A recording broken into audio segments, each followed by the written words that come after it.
এটা একটা চাইনিজ, একেবারে ইজি বিজি। দেখেন আমি ভাত রান্না করছি, ভাতের থেকে এইটুকুন ভাতের ফ্যান এটা আমি রাখছি।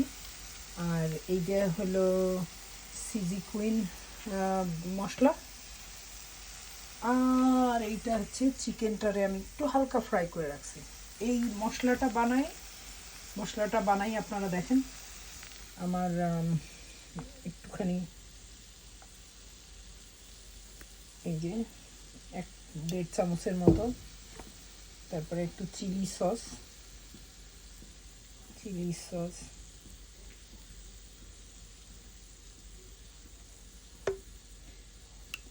1 চামচের মতো চিলি সস, 1 চামচের মতো সয়া সস, দ্যাটস ইট। আর আমি যে একটু মরিচের মশলা বানাইছি সেটা আমি পরে দিয়ে দেবো।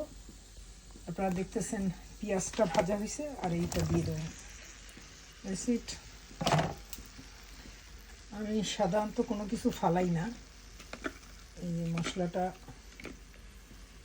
ভাতের ফ্যান দিয়ে এই মশলাটা আমার তৈরি হয়ে গেল। এইটা আমার ছোট ছেলে ইয়াম ইয়াম করে খাবে। আর এর সাথে একটু সুগার দেবো at the end, that's it.